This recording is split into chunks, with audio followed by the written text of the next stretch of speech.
Oh, I wanted to watch the torture camp, and I wanted to rise the the rise and rule of Elon Musk. Mind is a storm. I don't think most people would want to be me. They may think they'd want to be me, but they don't. They don't know. So let me show you the rise and rule of Elon Musk. You're a super villain. That's what a super villain does. Yeah. He's addicted to drama. He's addicted to risk. And whenever things seem to be going smoothly, he almost has a compulsion to stir things up.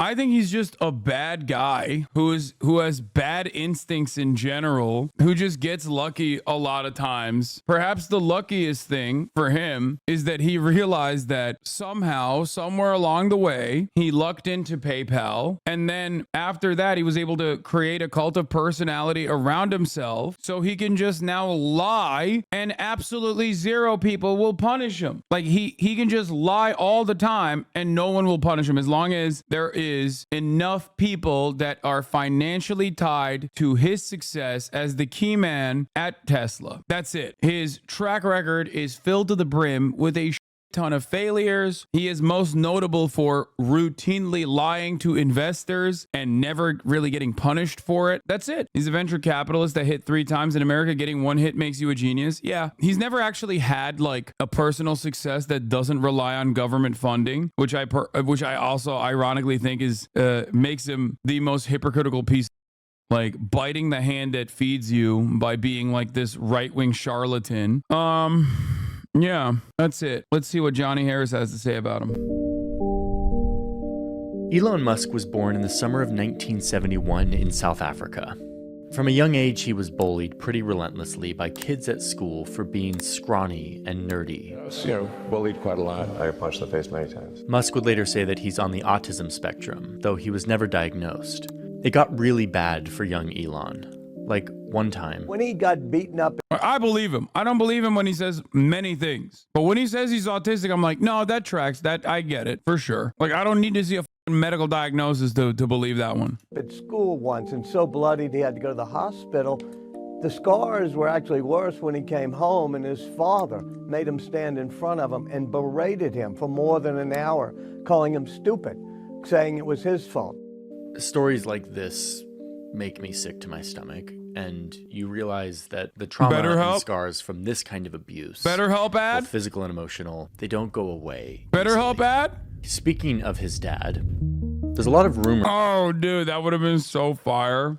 That Elon came from a rich dad who owned emerald mines in South Africa, and that he was set up to be successful because of family wealth. This isn't factually accurate. Elon, God damn you, why do you do this? Why do you literally do this? Why do you do this all the time? Why are you lying? Oh my God. Oh my God. If you come from profound wealth, it doesn't matter. I don't even come from profound levels of wealth. I don't have like diamond emerald mine wealth. And even then, I have been very open about how helpful it was that I had an affluent beginning. This is so stupid. You don't have to have your family literally maintain billions and billions of dollars of wealth to have this level of privilege. You do not have to have your parents be billionaires to have a tremendous amount of privilege. And Elon Musk's parents were that rich in general. It's a lot of Americans have this weird notion of wealth transfer where they think that, oh, your parents are wealthy and then die and then you get the money and then you're wealthy. That's not how it works, man. That is not how it works. Okay, when they're wealthy, they send you the best schools. You go to schools where most of the students are also the children of other wealthy people. You are taking advantage of a massive network. And even if you don't do that, even if you don't have that, you ultimately, in my level of affluence, for example, when I grew up in Turkey, in my level of affluence, I was able to not have to worry about things. That's a massive privilege in comparison to the average person. Not have to worry about working, for example. These are things that most rich people and their children take for granted. They don't even think about the fact that that is a major privilege, a major leg up in comparison to other people who have less. Coming from a wealthy background, and I'm telling you this as someone who came from a wealthy background, whose parents lost all of that. By the time I got to college, even then, I had an affluent beginning, which was profoundly privileged, which was very helpful. They lost that And it doesn't matter because the early stages of help I got in my development was enough. That was it. That's massively consequential. Massively. Even if they fuck up the bag later down the line, it still doesn't matter. That's how significant that is. Do you understand? People are very annoying about this. Yeah, you go to good schools. You know what I mean? Like here, I'll give you an example. In Turkey, the best schools are publicly funded, or at least was when I was young. Maybe that's changed now. I don't know. But in 8th grade, you take an exam to be able to get into high schools. The best high schools in the country are publicly funded high schools. If you can't actually do well in the exam, you're kind of cooked. You'll have to go to a shittier high school. Guess what? There's also one other alternative. I didn't do so well in my 8th grade exams, and guess what? I was able to go to TED Ankara College, which is an incredible high school. How was I able to go? Because it's a private high school. My parents were rich, so I went to a really good school in spite of the fact that I was not able to get into a really good school that was publicly funded. Do you see what I'm saying? That's a massive leg up. If my parents weren't wealthy at the time, if my father wasn't wealthy at the time, I would not have been able to get to that school. I would not have been able to get that kind of schooling. That's a massive leg up. Not only that, but rich families can afford tutoring for their kids. That's another, you're right about that. Even though I was a dumbass, and even with the tutoring, I just couldn't get a good enough test score. So there's levels to this shit. Elon's dad did import emeralds, but there wasn't a lot of money in this family. He never owned a emerald mine. This is total bullshit. If you want more detail on that, you can go check out our sources where we put the fact check for every one of the assertions in this video. Anyway, what Elon did have at a young age was a skill for computers and programming. Wait, he has routinely lied about this. Why is he putting this in here? No, it's like there's news articles on this shit. How much do you handle fear? Company death. Not succeeding in the company caused me a lot more stress than physical danger, but I've been in physical danger before. The funny thing is, I've not actually been that nervous. In South Africa, my father had a private plane. We'd fly in incredibly dangerous weather and barely make it back. This is going to sound slightly crazy, but my father also had a share in an emerald mine in Zambia. I was 15 and I really wanted to go with him, but didn't realize how dangerous it was. I couldn't find my passport, so I ended up grabbing my brother's, which turned out to be 6 months overdue. So we had this plane load of contraband and an overdue passport from another person. There were AK-47s all over the place, and I'm thinking, man, this could go really bad. Elon Musk's dad says his son's whole career was funded by his emerald mine. Elon knows it's true. All the kids know about it. I don't understand how Johnny Harris, who fancies himself to be a journalist, is doing, like, failing to once again do like super basic, super entry level stuff. Check Johnny's sources. He said they were in the vid. No, man, he's going to ground news. It's a ground news ad, chatter. I taught myself how to program computers, mostly because I wanted to program games. At the age of 12, he invented a video game. Mom, do you remember when I was 12 and I created my own video game? That he sold to a magazine for $500. It was his first business move in tech. His first interest in space. Around 12 or 13, I had kind of an existential crisis, trying to figure out the meaning of life. From an early age, Musk found meaning in the idea of the potential of humanity, what humans can do as a collective, how we as a species have somehow been able to work. Elon's dad never owned an emerald mine. Walter Isaacson revealed in Elon Musk's biography released this week that Elon Musk never owned a mine. He wrote that Elon Musk used to own a light plane in the 1980s and sold it to an entrepreneur in 1986 in exchange for some emeralds from a mine the businessman owned in Zambia. His father, 77, told Isaacson the mine was never registered and that he imported raw emeralds and had cut them in Johannesburg. Wait, this is his own source. Elon Musk was really telling the truth about his father. Errol never owned an emerald mine, biographer says. Many people came to me with stolen parcels, Errol Musk told the writer. On trips overseas, I would sell emeralds to jewelers. It was a cloak and dagger thing because none of it was legal. Okay, so he was an off-the-book operator who owned shares of an emerald mine. As in, he was an illegal owner of an emerald mine who smuggled emeralds illegally. What? I don't understand. How can you say that that is not like an owner of an emerald mine when Elon Musk himself has personally said in the article that I showed you from 2014 that his father owned an emerald mine and were, engaging in illicit behaviors in the article himself. Together to explore the meaning of the universe. My motivation was that if we can expand the scope and scale of consciousness, maybe we can find out the meaning of life. I mean, you hear this and it kind of sounds overly grand, kind of delusional, overly idealistic. But honestly, this is what motivates Musk from a very young age. And he doesn't bend on what he wants and what he's willing to do to achieve it.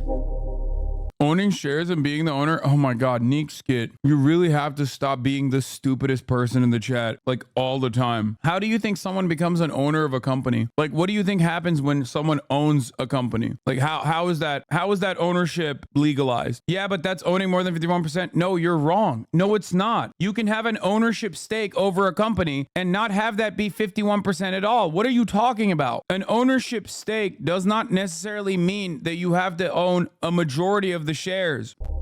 So he leaves South Africa when he's 18 and moves to Canada, and eventually ends up in Pennsylvania, where he goes to college and gets a degree in economics and physics. At the age of 24, he moves out to California to pursue a PhD at Stanford, but he never starts the program. Instead, he starts his first business. It's like saying Elon Musk is not like a significant owner of Tesla. Okay, so I'm not going to go into the details of every one of Elon's companies because there are a lot. If you want a deep dive, read this very thick book. This was a foundational part of our reporting, and it details the He bought it. He originally bought it. play on all of these companies. For now, let me give you a quick summary of the businesses this guy built to become one of the richest men on the planet. His first company was called Zip2. He started it in 1995 with his brother, who seems to have an affinity for cowboy hats. Yeah, and also Jeffrey Epstein, Kimball Musk, literally stayed in the Jeffrey Epstein palace in New York in the dungeon. His company provided maps and business directories for online newspapers. I know those words sound very strange to us now, but like back in 1995, it was a huge deal. It almost was like the precursor to what Google Maps is today, and it was very successful. We helped bring online several hundred newspapers that previously were only in print. It was acquired a few years later for $307 million. 22 million of those dollars going right into Elon's pocket. Suddenly, Elon is rich. Receiving cash is cash. I mean, those are just a large number of Ben Franklins. He uses the money to start another company called X.com. No, not that X.com. The first X.com, which you now know today as PayPal. So this is an ATM. What we're going to do is transform the traditional banking industry. It was basically an online bank, and it was revolutionary at the time. So much so that in 2002, eBay bought it for $1.5 billion.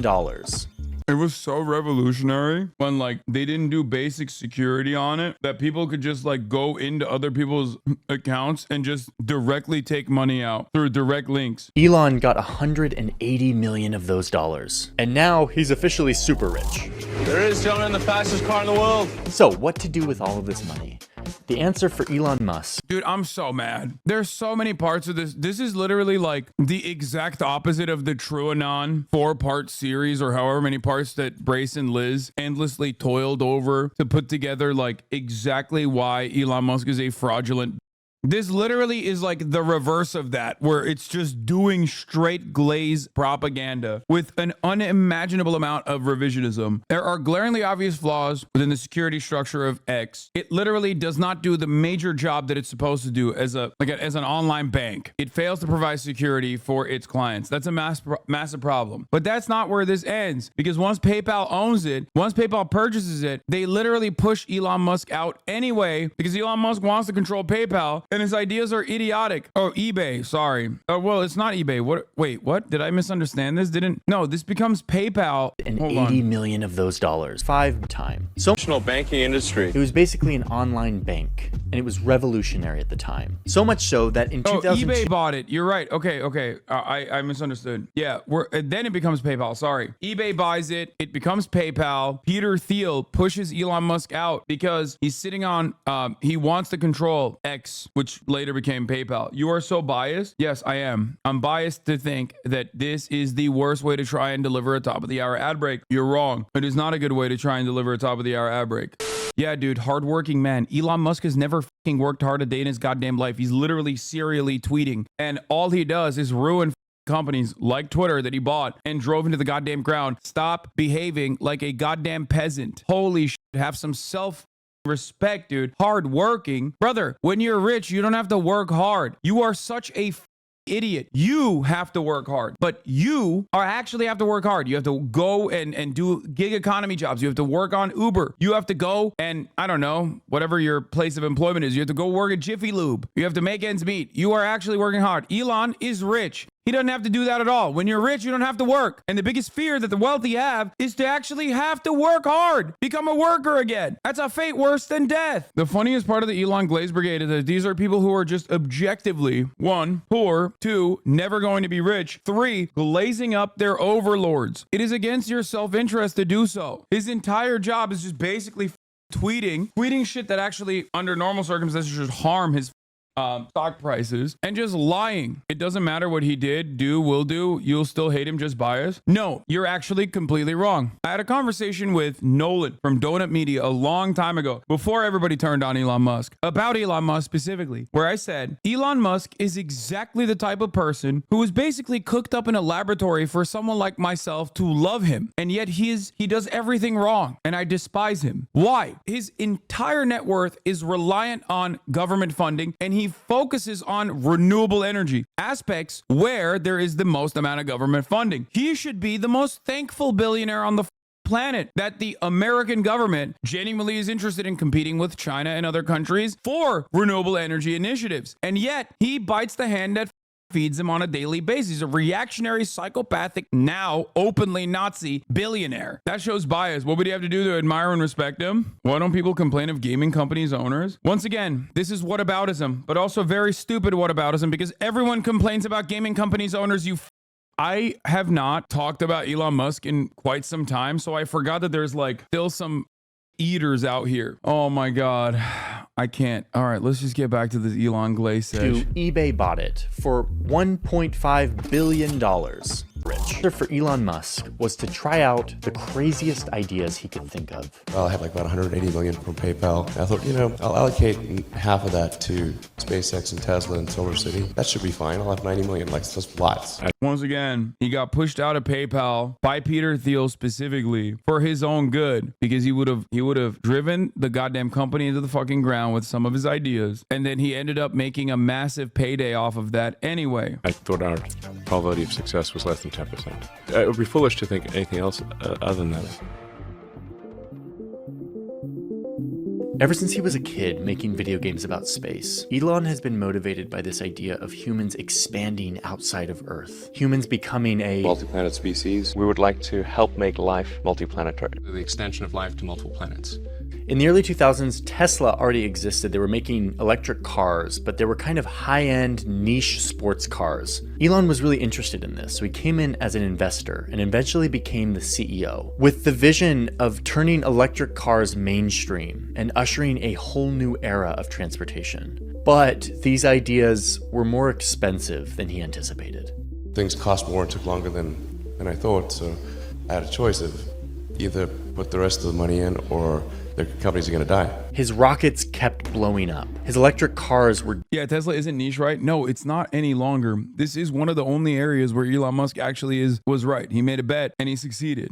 No matter how biased I am, I will also earnestly, openly tell you what the truth is. He is one of the factors in America having EVs in general. Obviously, many will say, well, it would have happened no matter what. And that's true. That is true. Yes, it would have happened no matter what. But Elon Musk absolutely, while still failing to have a successful company and only surviving due to carbon credit swap schemes that the government had put forward to basically keep his company alive by purchasing the carbon credits of other companies, green credits of other companies that were not making EV fleets, survived as a consequence of that and was able to basically keep Tesla alive as a consequence of that. But if you were to ask, did he make the right bet on EVs? Yes, he did. Superchargers and many of his other instincts, even though they were lies, were correct. Here, I'll give you an example. He lied about battery swaps. He did. He just straight up lied about it. He was like, yeah, Tesla's going to have battery swaps. And even other EV evangelists in the chat like Megaphonics and Fango Lives have in times told me that battery swaps are impossible to conduct, except they do it in China. So I guess they're not that impossible to conduct. I don't fully understand how this was impossible, because I remember Fango lives, or Megaphonics, one of the two, EV evangelist. Fango is a EV journalist. Megaphonics is just the Elon simp, former Elon simp, said that Elon Musk lying about battery swaps was actually totally valid because battery swaps are impossible. One of the major problems with electric vehicles is that it takes a long time to charge the battery. Even with Elon Musk's superchargers, it still takes a long time, or there's a long line to get to the long time. No, the story on the battery swap thing is that it was an attempt to game the California credit system, but to be fair, the credit system was stupid. It was set up in a way to give extra credits to hydrogen cars, and Tesla figured out how to get its cars to qualify, and then California changed the system. Okay, then it was Megaphonics who said battery swaps are impossible. Maybe it wasn't Fango. One of you two told me at the time, and I took what you said for granted, that battery swaps were impossible to do. This was a couple years ago. China has battery swaps now. And by a couple years, I mean like a while. It was like 2-3 years ago, maybe. Anyway, regardless, doesn't matter. He lied about so much shit. He's just like a classic con man. Devilishly complicated to manufacture. But Elon developed this addiction to risk and intensity that kept him pushing forward despite these challenges. Tesla reinvented how cars were made. Thanks to innovative technology in manufacturing, really clever engineering, and a waterfall of government subsidies, he was able to skyrocket Tesla into one of the most valuable companies in the world, overtaking every other car company by a long shot in just a few years. And this company was weird. It wasn't obeying all the rules. Like, there was almost no Dude, every step of the way, Big Daddy government literally helped him. Big Daddy government gave credits to people who were first-time EV purchasers. Big Daddy state government, Big Daddy federal government. Big Daddy federal government created a scheme for carbon energy credits that literally kept the company avoid bankruptcy. Elon Musk was getting signups and having to use the deposit that people gave him for cars that he had never had any, he was never going to reveal. Elon Musk was underwater. The company was underwater. It also was never viewed as a car company anyway. Tesla has always been a technology company, taking advantage of the different mechanisms of analysis. That's precisely the reason why Tesla can get 90% of its cars recalled, and it doesn't take that big of a hit in its stock performance because it's a technology company. Okay, Tesla does not have the same number of cars. Like, it doesn't have anywhere near the number of cars that other car manufacturers have, and yet it's still significantly more expensive a company than like Volkswagen. It's ridiculous. Now Tesla's time will come. You can never maintain that tech company status at a time when electric vehicles are flooding the goddamn market and much better car manufacturers are making